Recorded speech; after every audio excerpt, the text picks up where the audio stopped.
여러분 안녕하십니까? 저는 오늘 이 시간에 인자와 같은 이에 대해서 여러분께 말씀을 드리겠습니다. 인자와 같은 이라고 하는 표현은 성경에서 5번 정도 나타나고 있습니다. 요한계시록에 2번 나타나고 있고, 다니엘서에 2번 나타나고 있고, 에스겔서에 1번 나타나고 있습니다. 자, 이 인자와 같은 이라고 하는 이 말씀을 통해서 하나님께서 저희들에게 전달하고자 하시는 구체적인 메시지가 무엇인지 함께 생각해 보는 시간을 갖겠습니다. 자, 그럼 계시록 1장 13절에 있는 말씀부터 보겠습니다. 인자와 같은 이가 7 금등경들의 한 가운데에 위치하고 있다라고 말하고 있습니다. 자, 여기에 한 가운데라고 하는 말씀이 나오는데, 요한계시록 14장 14절에도 역시 인자와 같은 이가 나옵니다. 이 계시록 14장 전체를 읽게 되면 이 인자와 같은 이가 위치하고 있는 그 곳이 바로 천사들 중에서 한 가운데에 위치하고 있다는 것을 확인할 수가 있습니다. 자, 계시록 14장 6절에 첫 번째 천사가 나오고, 8절에 두 번째 천사가 나오고, 9절에 세 번째 천사가 나옵니다. 자, 그 다음에 인자와 같은 이가 하늘 구름 위에 앉아있다라고 말씀을 하고 있고, 그 다음에 또 다른 천사가 나오고, 그 다음에 또 다른 천사가 나오고, 그 다음에 또 다른 천사가 나옵니다.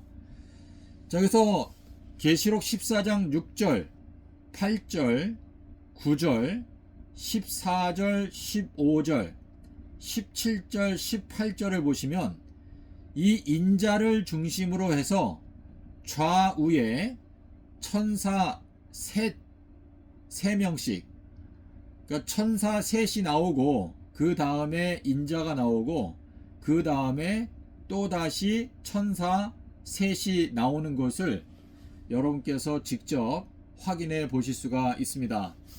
자, 그래서 이 인자와 같은 이는 요한계시록에서 2번 나타나고 있는데, 둘 다 한 가운데에 위치하고 있다는 것을 여러분께서 확인하실 수가 있습니다. 자, 그리고 다니엘서 7장 13절에 가보겠습니다. 저희 다니엘서 7장 13절의 말씀을 원어 성경으로 살펴보시게 되면, 인자와 같은 이가 고대의 날들로 인도함을 받고 동방에 이르게 되었더라 라고 기록되어 있습니다. 자, 여기에 나오는 이 고대의 날들은 아담과 하와가 범죄했던 때를 가리키고 있습니다. 마태복음 13장 35절에서 내가 창세로부터 감추어져 있던 비밀들을 너희들에게 알게 하여 주겠다라고 말씀하셨는데, 그 창세가 다니엘서 7장 13절에서 말하는 고대의 날들, 자, 고대의 날들로 인도함을 받고, 그리고 더 나아가서 동방으로 인도함을 받았다라고 13절에 기록하고 있습니다. 자, 고대 창세로 이끌림을 받고, 그리고 그 창세에 동방으로 이끌림을 받았다. 자, 우리 창세기 2장 8절에 보면 동방에 에덴 동산을 창설하시고 에덴 동산의 정가운데에 생명나무와 선악을 알게 하는 나무를 두셨다라고 기록하고 있습니다. 자, 여기에 나오는 이 고대의 날들은 아담과 하와가 타락했던 때를 가리키고 있고, 아담과 하와가 수요일에 선악과 열매를 따 먹었기 때문에 다니엘서 7장 13절의 말씀을 창세기 2장 8절과 9절의 말씀과 함께 저희가 깨닫게 되면 바로 인자와 같은 이는 창세 당시로 이끌림을 받고 그리고 동방으로 이끌림을 받고 그리고 동방의 에덴 동산의 정 가운데에 있는 생명나무로 이끌림을 받게 된다라는 것을 저희가 이해할 수가 있습니다. 자, 우리 다니엘서 7장 18절, 22절, 25절, 27절에 보면 지존자의 성도들이 심판하는 권세와 통치권을 받게 된다라고 기록하고 있습니다. 자, 여기에 나오는 이 지존자는 히브리어로 엘 요나, 높은 곳에 계신 비둘기의 성도들이라고 말씀을 하시고 있기 때문에 삼낮 삼밤을 믿는 성도들이 나라를 얻게 된다. 하나님의 나라를 얻게 된다라고 말씀하시고 있습니다. 자, 우리 마태복음 25장 34절에 보면 창세로부터 너희들을 위하여 준비된 하나님의 나라를 상속하라 라고 말씀하시고 있습니다. 자, 그래서 이 고대의 날들, 에덴 동산 정 가운데에 위치하고 있던 생명나무, 이 생명나무가 바로 삼낮 삼밤 땅속에서 잠언 3장 18절에서 말씀하시는 대로 지혜는 그 얻은 자에게 생명나무라 라고 말씀을 하셨기 때문에 삼낮 삼밤 땅속에서 하나님의 지혜는 바로 생명나무라는 것을 알 수가 있고, 이 삼낮 삼밤을 깨닫게 될 때 예수님의 십자가의 그 권능, 예수님의 십자가는 생명나무죠. 그 생명나무가 일주일의 한 가운데 수요일날 십자가에서 죽으셨다는 것을 저희가 깨닫게 될 수가 있습니다. 자, 우리 에스겔서에 가보겠습니다. 에스겔 1장 26절에 가게 되면 인자와 같은 이가 보좌에 앉았다라고 말을 하는데, 에스겔 1장 1절에 보면 30년 4월 5일 날 하늘이 열리고 인자와 같은 이가 보좌에 앉아있는 모습을 보게 되었다. 자, 이 30년 4월 5일은 예수님께서 십자가에서 죽으셨던 서기 30년 4월 5일 수요일을 가리키는 것인데, 이 수요일도 역시 한 가운데에 해당되는 날짜라는 것을 저희가 알 수가 있습니다. 자, 그래서 지금 인자와 같은 이라고 하는 표현을 네 가지를 여러분께 설명을 드렸습니다. 계시록 1장 13절, 14장 14절, 다니엘서 7장 13절, 그리고 이제 다니엘서의 10장 16절에 또 한 번 나오는데, 자, 그 내용은 제가 이제 성경 구절을 보여드리면서 설명을 드리고, 그리고 이제 에스겔서 1장 26절에 인자와 같은 이가 보좌에 앉아있는 모습이 보인 것은 30년 4월 5일 수요일 날 보이게 되었다라고 기록하고 있습니다. 자, 그러면은 이제 저희가 다니엘서에 있는 말씀을 보겠습니다. 자, 우리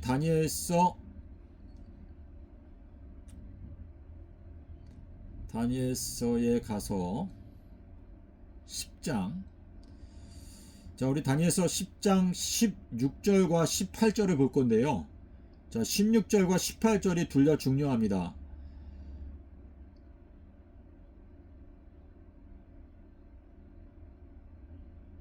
자, 16절에 보게 되면 인자와 같은 이가 있어 내 입술을 만진지라. 자, 인자와 같은 이가 나의 입술을 만졌다. 그거는 내 입술을 이제 고쳐주기 위해서 만진다라고 하는 뜻인데, 내가 곧 입을 열어 내 앞에 서 있는 인자와 같은 자에게 말하기를, 주여, 내가 이 환상으로 말미암아 근심이 내게 더함으로 내가 힘이 없어졌나이다. 자, 우리 고린도후서 7장 10절에 하나님의 뜻대로 하는 근심에 대해서 말씀하시고 있고, 그리고 대속죄일이 7월 10일인데 너희가 대속죄일에 마음 가운데 근심하지 아니하면 너희들은 백성 중에서 끊쳐지게 될 것이다 라고 말씀하셨는데, 지금 여기 16절은요 예수님께서 16일날 부활했다라고 믿고 있는 거짓 신앙 가운데 있을 때에, 자 우리 다니엘서 10장 1절부터 6절에 보게 되면 어떤 한 존재가 세마포 옷을 입고 얼굴이 번갯빛처럼 빛나는 존재를 보게 됩니다. 근데 그 존재를 보고 나니까 마음 가운데 근심이 생겼어요. 그래서 힘이 다 빠지게 되었다라고 말하고 있는데, 이 6절에 나오는 그 번개는 누가복음 11장 36절에 나오는 등불, 그리고 요한복음 5장 35절에서 나오는 침례 요한, 그리고 그 침례 요한은 바로 눈이다. 마태복음 6장 22절에 말하고 있는데요. 이 번개와 같은 진리, 삼낮 삼밤 땅속에서 주의 길을 곧게 하라 라고 하는 그 메시지를 듣게 되면 지금 현 기독교단 전체 27억에 해당되는 기독교인들의 마음 가운데 근심이 생길 수밖에 없습니다. 그리고 모든 힘이 다 빠져서 죽은 자처럼 될 수밖에 없습니다. 왜냐하면 지금까지 예수님께서 금요일날 돌아가신 것이 진리라고 믿어오고 영생을 마음 가운데 소망하면서 수십 년을 신앙생활을 해왔는데, 갑자기 삼낮 삼밤이라고 하는 번개와 같은 광채가 비추니까 마음 가운데 근심이 생기고, 내가 지금까지 믿어왔던 것이 거짓된 교리였다는 것인가 하는 근심이 생기기 때문에 힘이 다 빠지게 되는 것인데, 자 우리 18절에 가보겠습니다. 또 사람의 모양 같은 것 하나가 나를 만지며 나를 강건하게 하였다라고 말합니다. 자, 이 18일은 18절, 그러니까 예수님께서 18일 날 부활하셨는데 사람의 모양 같은 것, 자 우리 16절에서는 인자와 같은 이라고 말하고 18절에서는 사람의 모양 같은 것. 자 주님께서 우리들을 보내셨죠. 아버지께서 나를 보내신 것처럼 나도 너희를 보낸다. 자 그래서 지금 이 지구상에 사람의 모양을 한 그러니까 사람들, 그 사람의 모양 같은 그 사람들이, 예수님께로부터 보냄을 받은 사람들이 하나님의 잃어버린 자녀들을 어루만지고 그리고 진리의 말씀으로 가르쳐 줄 때 그들이 강건하게 될 수 있다. 자, 잠언 24장 5절에 지혜 있는 자는 강하다 라고 말씀하시고 있죠. 그래서 이 강건하게 한다라는 것은 이제 지혜를 얻는 것을 말씀하시는 것인데, 이 16절과 18절, 그러니까 16일 날 예수님이 부활했다라고 믿는 도중에 번개와 같은 이상을 보게 되면 근심이 생기고 온 몸에 힘이 빠지지만, 18절에서 말씀하시는 것처럼 그 번개에 관한 그 이상을 분명하게 깨닫게 도와주는 사람의 모양 같은 것이 나타나서 도와주게 되면 저희들이 강건하게 변화될 수가 있다 라고 하는 그 메시지가 16절과 18절에서 나타나고 있는 것입니다. 자 그러면은 몇 가지 더 보고, 자 여기 이제 요거는 제가 원어 성경을 보고 번역을 좀 정확하게 한다고 한 건데요. 자 여기 보면 내가 이상 중에 보니 밤에, 자 예수님은 밤에 오시죠. 자 마태복음 25장 6절에는 밤중에, 그리고 마태복음 14장 25절에는 밤 사경에, 자 밤 사경은 새벽이죠. 밤중에 아니고 밤에 보라 한 인자와 같은 이가 하늘 구름과 함께 와서 고대의 날들로 인도되어 동방에 근접하게 되었더라. 동방에 이르게 되었더라 라고 다니엘서 7장 13절에 나옵니다. 자, 근데 여기에 나오는 이 동방이라고 하는 히브리어 단어가 창세기 2장 8절에 나오는 동방에 에덴 동산을 만드시고 그 에덴 동산의 정가운데에 생명나무를 두셨다라고 하는 말씀과 연결이 되는 말씀입니다. 자, 그래서 이 고대의 날들이라고 하는 것은 아담과 하와가 범죄하게 되었던 그 시점을 말하는 것인데, 아담과 하와가 수요일 날 선악과 열매를 따먹었죠.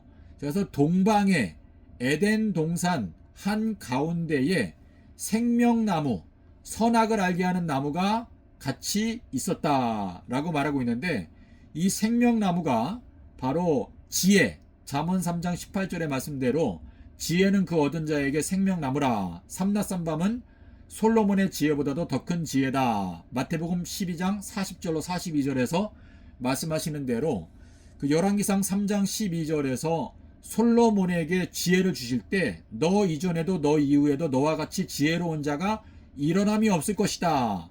자, 그러므로 지구 역사를 통틀어서 솔로몬의 지혜보다도 더 큰 지혜가 담겨져 있는 말씀은 삼낮 삼밤 땅속에서라는 말씀이라고 예수님께서 직접 말씀하시고 있습니다.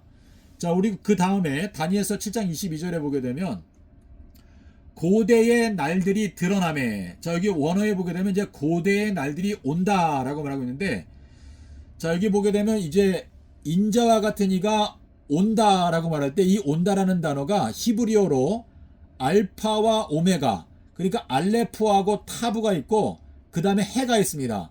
그러니까 처음과 끝이 열린다라고 하는 뜻인데, 그거를 온다라고 이제 번역하고 있는데, 자, 여기에도 보게 되면 고대의 날들이 드러남에 지극히 높으신 자의 성도들을 위한 심판이 이루어지고 때가 참에 성도가 나라를 얻었더라라고 말합니다. 자, 여기 지극히 높으신 자가 이제 엘 요나죠. 엘 요나는 비둘기인데, 비둘기와 같이 순결하게 되는 표는 삼낮 삼밤 땅속에서라는 말씀이라고 말씀하시고 있습니다. 그래서 예수님께서 수요일 날 십자가에서 죽으시고 일요일 날 부활하셨는데, 서기 30년에 예수님께서 십자가에서 죽었다가 부활하셨다라고 하는 이 진리를 믿고 있는 성도들이 하나님의 나라를 얻게 된다라고 하는 메시지가 여기에 담겨져 있습니다. 자, 그러면 또 한 가지를 좀 보여드리고 영상을 마칠 텐데요. 자, 요거는 여러분께서 보시는 대로, 자, 이건 다니엘서 7장 13절에 보면은 아니네요. 자, 다니엘서 7장 13절에 보게 되면, 자, 여기 동쪽이라는 단어가 다니엘서 7장 13절에 나오죠. 동편. 자, 그런데 창세기 2장 8절에 가니까 여기에도 역시 동편이라고 하는 단어가 나오고, 여기에 나오는 이 맴이라고 하는 요거는 전치사인데, 프리픽스, 그러니까 영어로 하게 되면 at이죠. at이나 또는 in인데, 맴이 들어있고, 그 다음에 카담, 여기는 케뎀인데요. 요거는 이제 동쪽이라는 뜻입니다. 그래서 미케뎀 이렇게 되어 있습니다. 자, 그리고 이제 요것도 중요한 내용인데, 자, 요 내용을 여러분께서 꼭 잘 고민해 보시기를 바랍니다. 자, 여기 다니엘서 7장 28절에 보시면 다니엘이 근심함으로 얼굴이 창백해졌다라고 원어 성경에 나옵니다. 자, 근데 이 똑같은 단어 근심한다, 얼굴이 창백해졌다라고 하는 요 세 가지 단어가 다니엘서 5장에 6절, 9절, 10절에 자, 바벨론이 멸망할 때 벨사살 왕이 멸망했죠. 벨사살 왕이 바벨론의 왕이었을 때 그 바벨론이 무너졌습니다. 근데 여기에 보니까 벨사살 왕이 그 벽에 적혀진 글씨를 보고 근심함으로 얼굴이 창백하게 되었다라고 기록하고 있습니다. 자, 그러면은 다니엘이 근심함으로 얼굴이 창백하게 되었다. 벨사살 왕이 멸망하게 될 때 마음이 근심함으로 얼굴이 창백하게 되었다라고 기록하고 있습니다.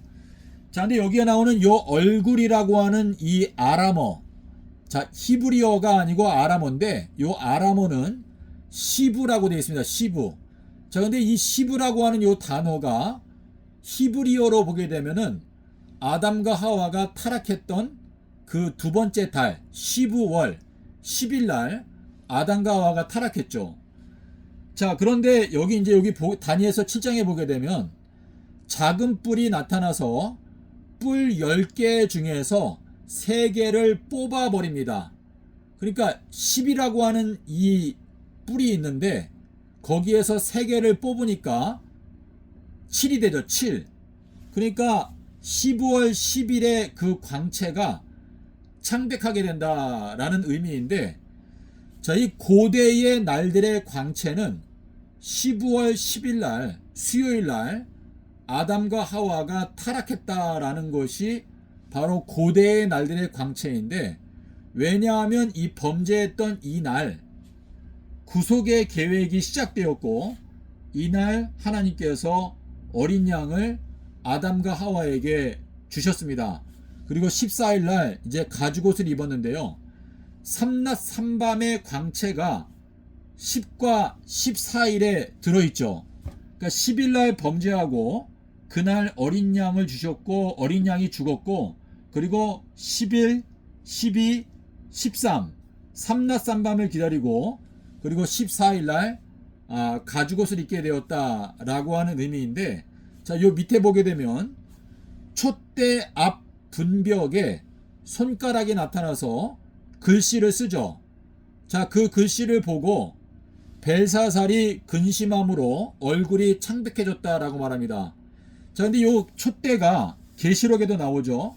7 촛대들에게 보내는 편지를 쓰라 그랬는데, 요한이 큰 나팔 소리를 듣고 보게 된 것을 기록해서 교회들에게 보내는데, 자, 여기 보게 되면 메네 데겔 우바르신이라고 적혀 있었죠.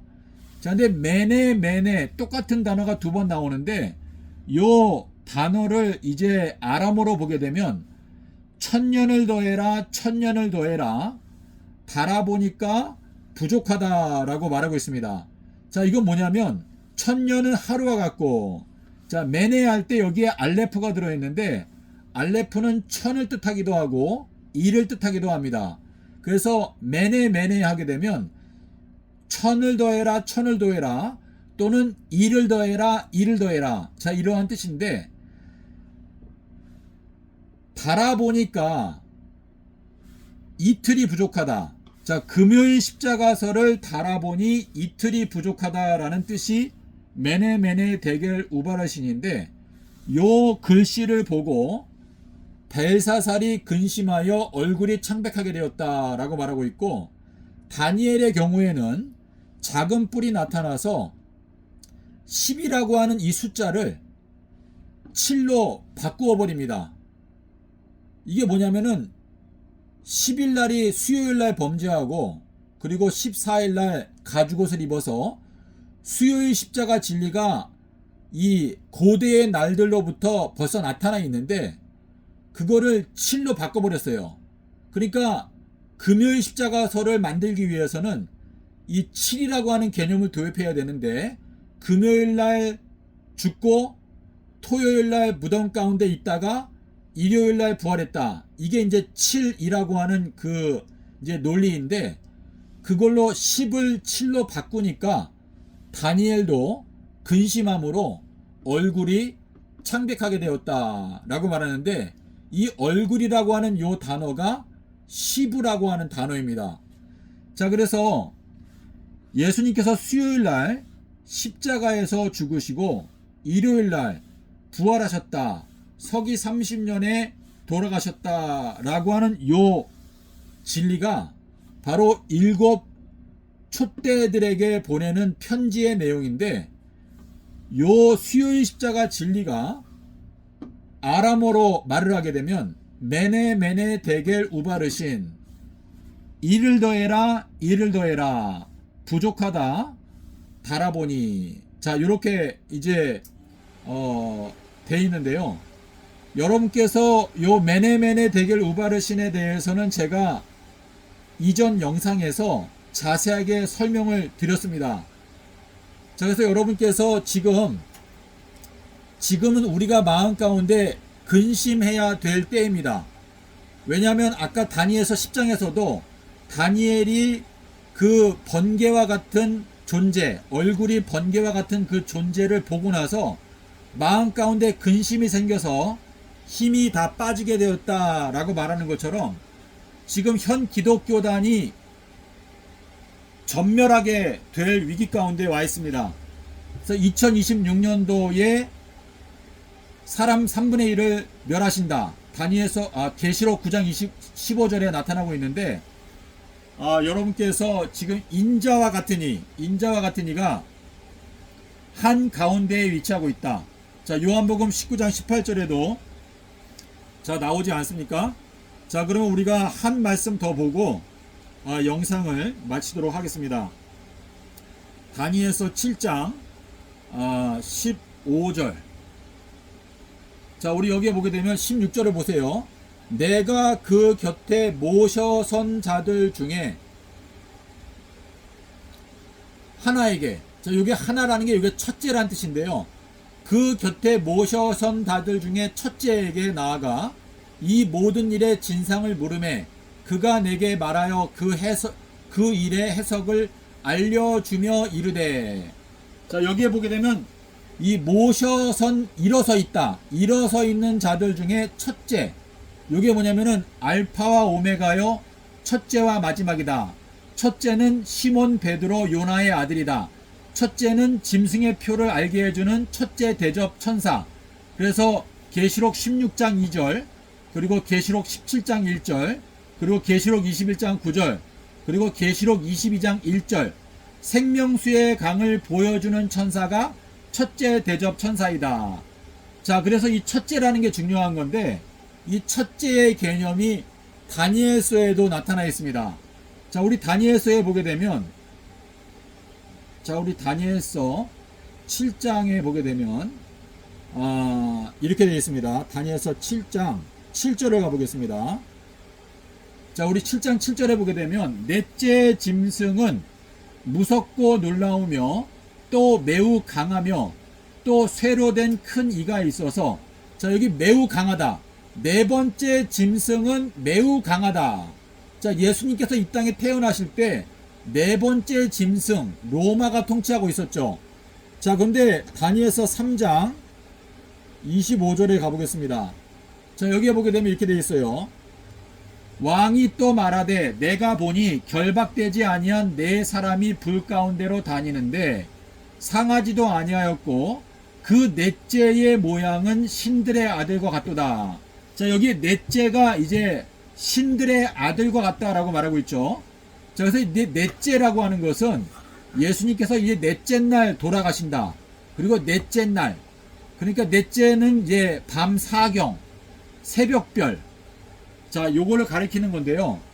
예수님께서 태어나실 때 그때의 넷째 짐승, 지극히 강한 짐승, 그리고 그 강한 짐승의 그 작은 뿔, 그리고 그 작은 뿔이 나서 뿔 10개 중에서 3개를 뽑아버린다.